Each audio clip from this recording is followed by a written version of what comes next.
do it live. Okay. We'll do it live. Drop the mic with Jason Hunt. Painful to go to the games. So, have you always lived in that area of California? I have, yeah. Born and raised about an hour north of San Francisco, and then spent over a decade, maybe like 15 years in kind of the San Francisco Bay Area, proper area. Nice, awesome. And do you travel much for events and stuff like that? Do you get to speak a lot? I do, yeah. I'd say the last year was a little lighter because I have a 1-year-old now, but prior to that, I was on the road probably every other week. It felt like, both going to our different offices around the world and meeting our team, but also doing a big customer road show and then going to industry events. I racked up tons of miles over the last 8 years running this business. What are some of the most unique events that you've been to, or at least been a part of? Yeah, I mean, we threw one fun event in Arizona. It was kind of a sidecar to a main event, but we picked people up in Teslas, drove them to this helicopter. This was like 5 years ago or so. Drove them to a helipad, picked them up, drove them in a helicopter to this like ranch, and then had this dinner out in this ranch. So I think, some of the cooler events are where there's like an experiential component to it, which is more memorable. In fact, actually, like 2 weeks ago, I had somebody hit me up saying, "Hey, do you remember me from that helicopter ride? Like, I want to buy Sendoso again." And I'm like, perfect. That's awesome. I think people definitely underrate the opportunities they have at creating an experience at an event like that. And like, I remember years ago when I worked for an agency in Toronto, we used to throw parties at some of these conferences, and we used to have people like, one time we had Mobb Deep, we had DMX, Be Real, and we organized this entire show, but people still talk about that event to this day. And obviously that brand's name is attached to that experience and that great time that they had. So it's tough to see that ROI immediately sometimes on an event like that, but it comes. Yeah, and I was a big since day one when we were just, seed funding, a couple million in the bank.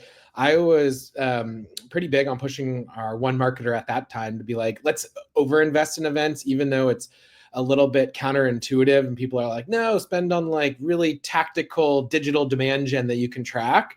But I think, events help you build these long relationships with people that you meet in person, and you break bread together. Also, there's just this brand component where you building this awareness that lasts for a long time.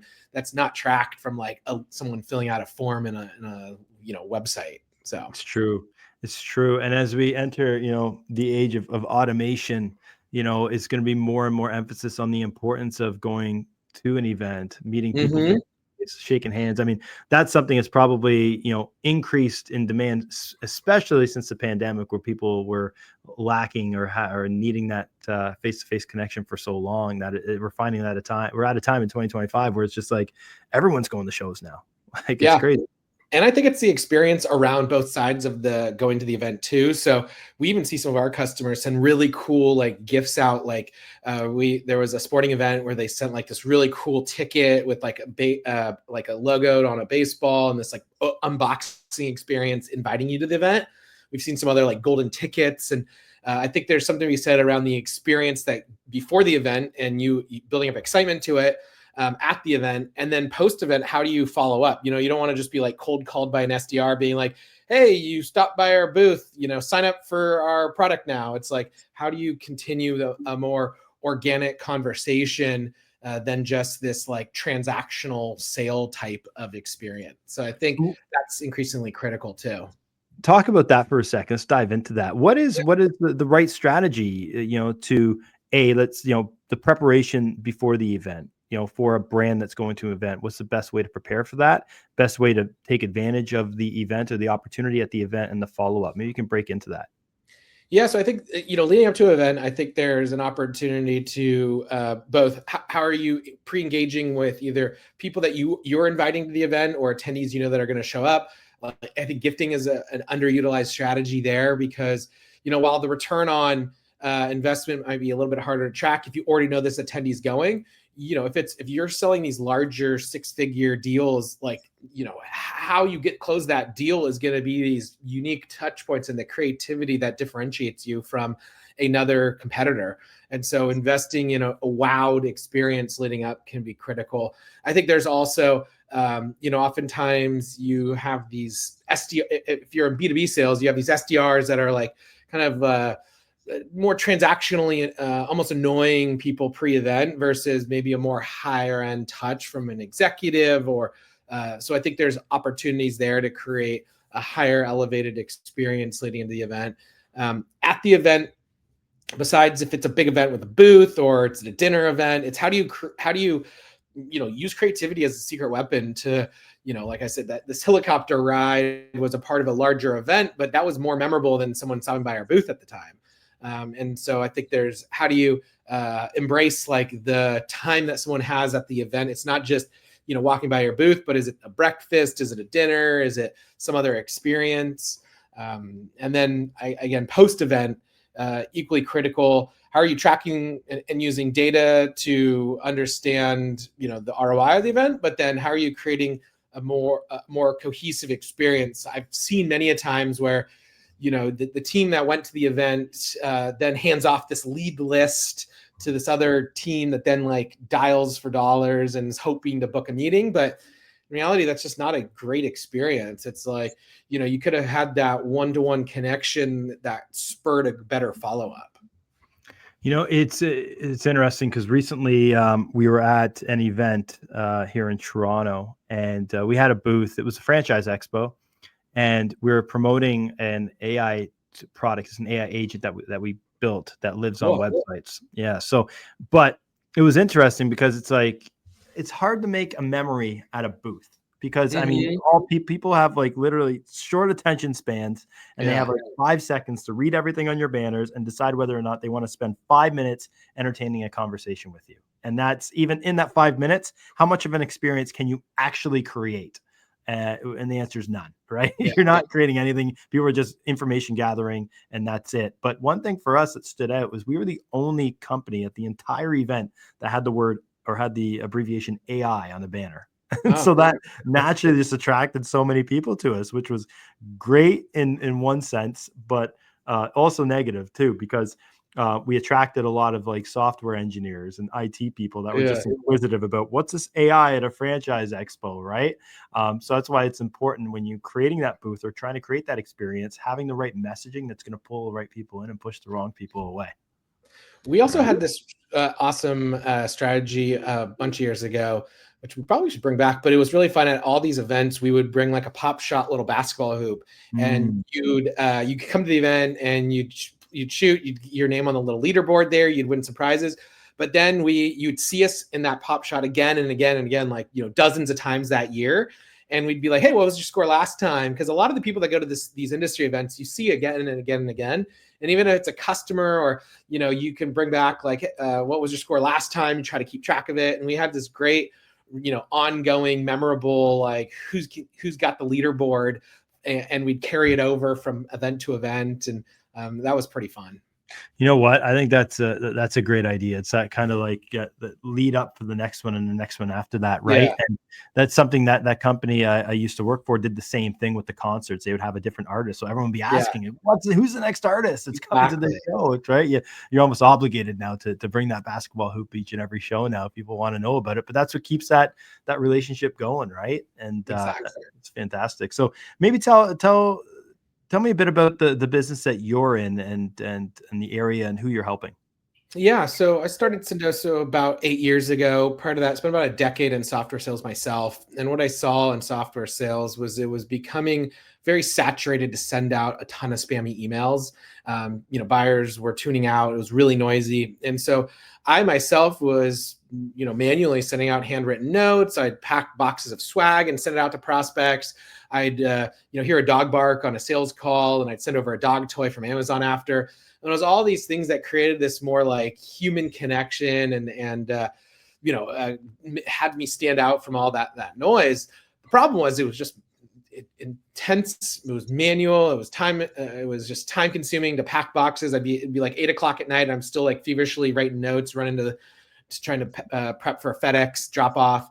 And so I dreamed up a solution called Sendoso, which really takes into account more of a software tech enabled strategy for sending out, corporate gifts, direct mailers, swag, handwritten notes, you name it. We send out everything through a software platform that integrates into your like CRM or your marketing automation software, allows you to enable lots of your team to use this platform for centrally sending out things. And then we have a global marketplace and warehouse fulfillment network to ship things out. And so at the end of the day, we see a lot of marketing teams, a lot of sales teams, a lot of customer relationship teams using this as just another means to grab the attention of a prospect, thank a prospect or a customer, or just another touch point.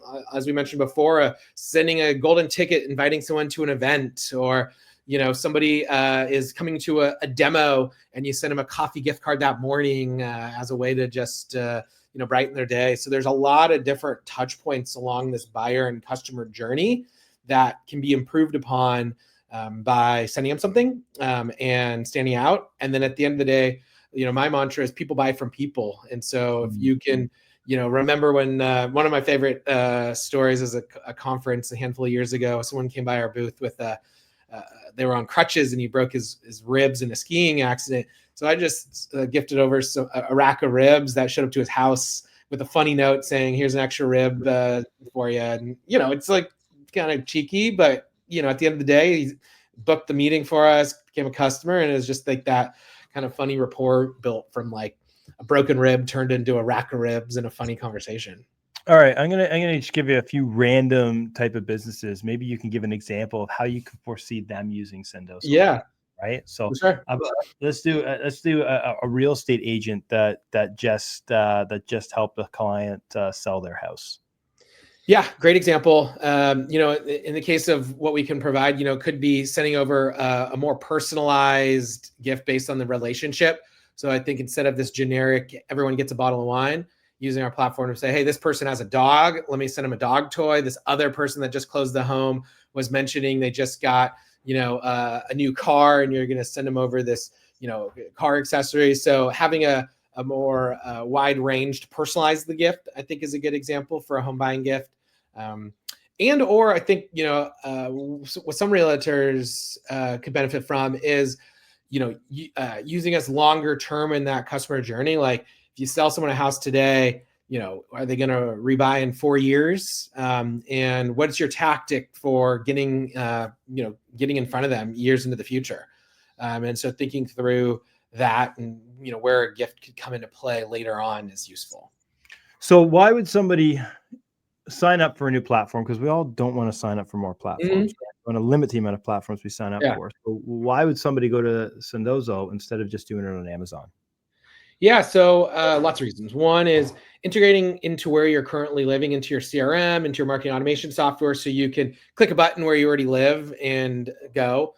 2, you can enable a team of users so they all have centralized budgeting and reporting.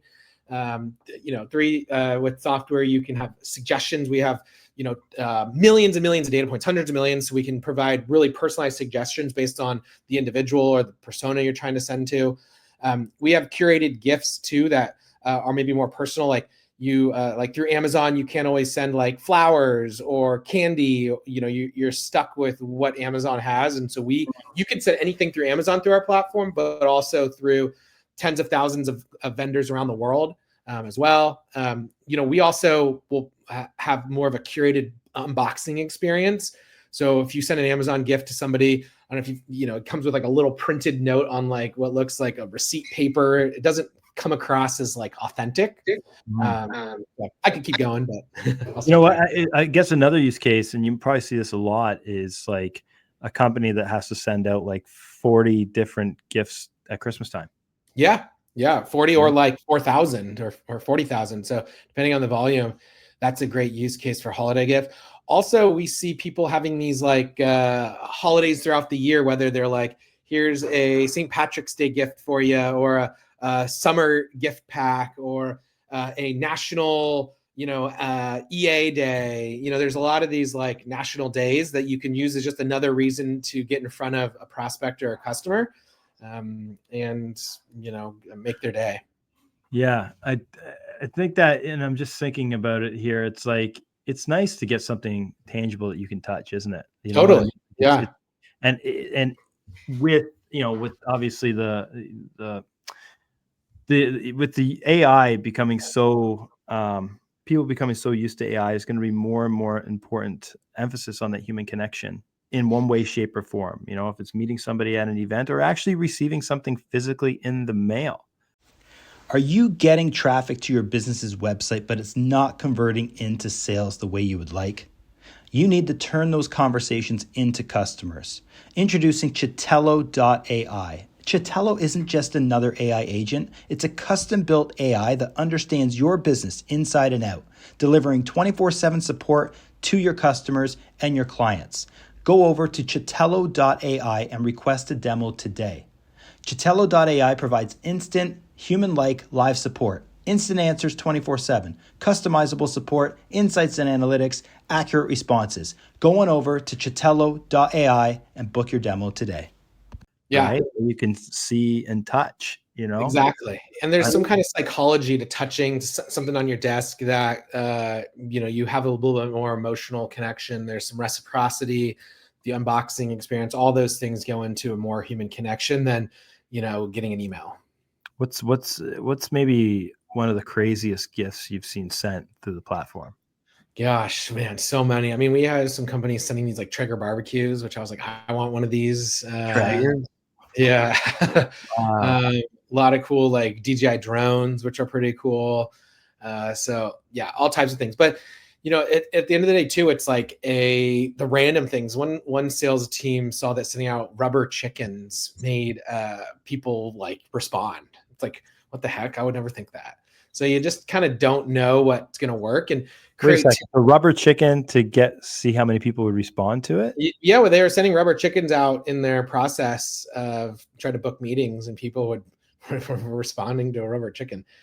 I think it's just the pattern disrupt or like the random thing that you're going to get that might make you be like, oh, what the heck is this? Mhm. Which is, it creates this like emotional, like, okay, like I got to respond. This is random. Or like, ooh, I'm thankful I got to respond versus, maybe another channel. Like not too many times you're like, ooh, this is an amazing looking ad or this email is so well written, I have to respond. But that when you're getting a gift or a direct mailer, you end up having a bit more of a reason to respond. Mm-hmm. Does Sendoso integrate with CRM platforms, or is the CRM platform itself? Yeah, integrates. Okay. Yeah. So you can have a button inside the CRM, so you can click and send from there. We'd also pull in data around like mailing address, email for address confirmation, etc. And then you can set up automations too. So some of our customers love like if you have like a new customer that you just won, automatically send them this customer welcome gift, or if somebody hasn't engaged in a year, then send them this. So you can set up these automations, which are nice to kind of automate. So tell me about how Sendoso, how your company, even yourself personally, is using AI right now in the whole process of everything, whether it be ChatGPT or other AIs. How are you using it?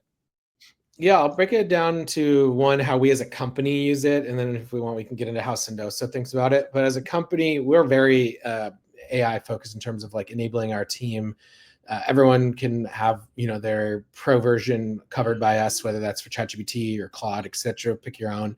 So we empower the team to do that. Then we say, hey, there's also department specific AI tools and agents that are better, like, Cursor for engineering, or different tools that marketing, et cetera, needs. So there's not just ChatGPT is kind of a general tool, but there's department specific tools that we encourage our team to use. We've seen a lot of success automating with AI some of our content drafts, some of our creative, some of our outbound prospecting. And so it's really an encouragement. We also did last year what we call an AI for all series, where we brought in more of like an enablement training perspective, front and center to the entire company, where we said, hey, here's how you can think about AI. Here's the difference between an agent and a bot and an assistant, et cetera. So it was educational. And then we had different teammates come in and say, hey, here's how I'm using AI in account management. Here's how I'm using AI in engineering. And we did that over the course of a few months. And it unlocked a lot of aha moments, as well as gave people inspiration to go out and seek how they could use AI to make themselves more productive or more effective. Mm-hmm. hmm I guess one of the things, I mean, because we talk about direct mail, right? And I Yeah. mean, now obviously direct mail is kind of like it's the backbone of the business, right? Yeah. Essentially. So, I mean, in my opinion, there's a lot of things in mail that are just, you have your blinders on. You know what I mean? Mhm. Like flyers and stuff like that. I open up my mailbox, I got about 50 things, and about 2% of them I actually need to care about. You know what I Yeah. mean? So what are your thoughts on that? Or do people have their blinders on for direct mail? Is it still an effective way to send like a flyer or something? Yeah, so the way that I think about direct mail and gifting is there's kind of your traditional flat mail, like postcards, letters, envelopes, flyers. But then there's your like three-dimensional mailers, the ones that come in a box, like like an Amazon gift or a FedEx mailer. Those have like 100% open rate. There's not too many times where you get a FedEx box at your door and you're like, oh, I'm just going to toss this directly in the trash. Yeah, yeah. So I think it's a combination of both. Now it's definitely lower cost to send a postcard, and that might be one of many things that you send, depending on also your contract value, your industry. You might be able to spend a bit more. You might be able to say, hey, I can afford $50 to acquire a customer, or if you're in certain industries, I can afford $5,000 to acquire a customer. And so depending on that kind of allows you to have more freedom to spend on customer acquisition. And maybe sending a $50 gift in the mail can be more effective than spending that on like an ad click. And so I think it depends on industries, but yes, there's definitely certain types of gifts, especially dimensional direct mail, can be more effective than flat mail. But it's all, I think, a touch point. Like you might get a postcard and it invites you to some, to check out some piece of content or a magazine. Maybe that doesn't get you to convert, but a couple weeks later you get something else. It all helps. I'm just trying to think about how the platform, sending direct mail would integrate best with a funnel. Have you seen some unique ways in terms of how to best integrate direct mail into like a full funnel? Yeah, so we see some of our customers use us very top of funnel as kind of a tool to break into new accounts or new customers, grab their attention, use like QR codes, short URLs to convert people deeper into the funnel. Once people are in the funnel, we see that, maybe they went to the website, maybe they're engaging with content, maybe they engage with you in an event, and you need to accelerate them further down the funnel. So sending a gift or a direct mailer can help move them through the funnel. And then post-customer, engaging them through that customer lifestyle can be super useful. So I think it has its place at multiple steps.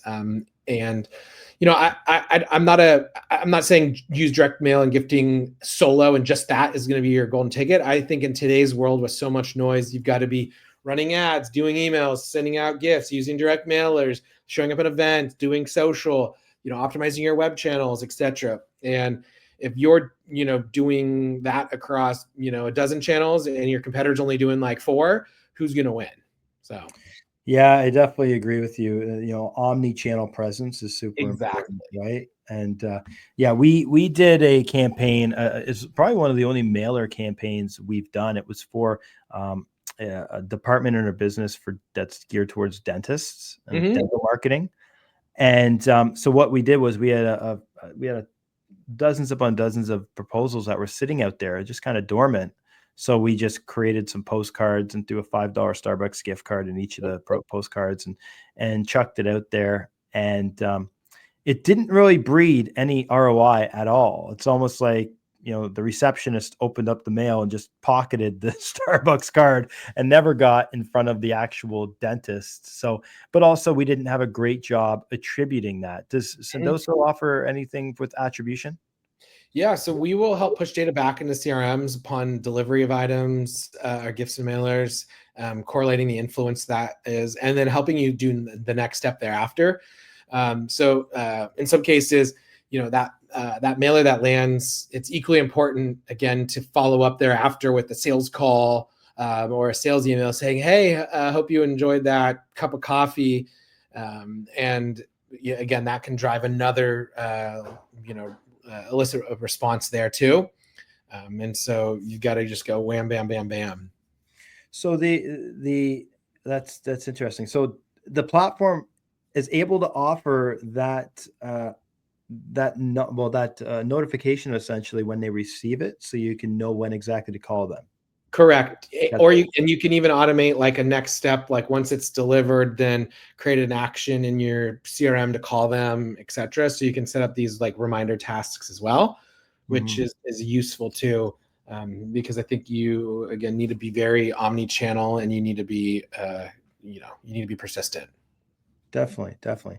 Very good. So in terms of, obviously it sounds like Sendoso is pretty much a future-proof business so long as, mail companies don't go on strike.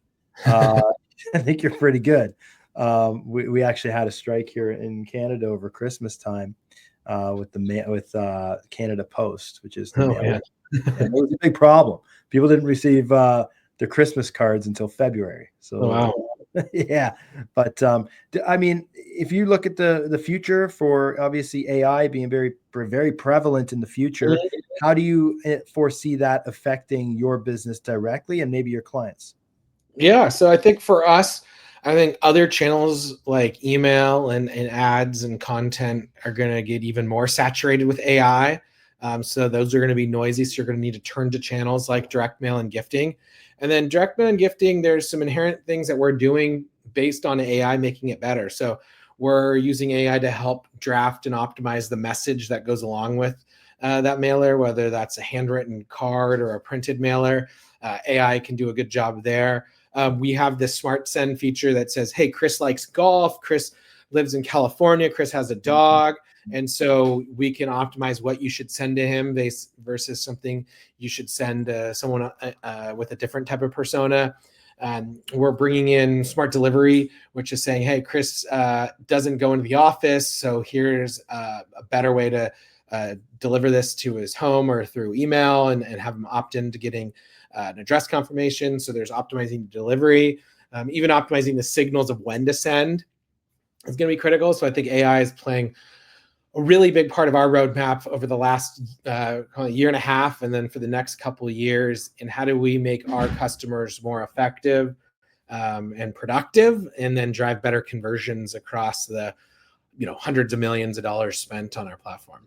See, I think that's pretty cool. Like if I received a personalized generated by AI email telling me, did you know Sarah from ABC company loves pot of gold chocolates and it's her favorite. She just liked the post here on LinkedIn about from pot of gold. And would you like to send her some chocolate? Like, but that's personalized email. Hey, Jason, I just sent you some pot of gold chocolates. Yeah. You know what I mean? Like that's fantastic. I can see that coming down the pipe, especially when you get to that level of intelligence with AI, to be able to know the exact interest, behaviors, attributes, interests of your prospects and clients. You could help you take your business to the next level, guaranteed. Exactly. Yeah, it's a great use of AI. Have you scratched the surface with this stuff yet, or is this something that's just on the horizon? Yeah, that is something that's been live since last year. We've had the smart messaging feature where you can kind of better use AI to craft the right converting message. That's been around almost 2 years. And then some of this more smart delivery, smart relationship, smart signals is coming out over the next year.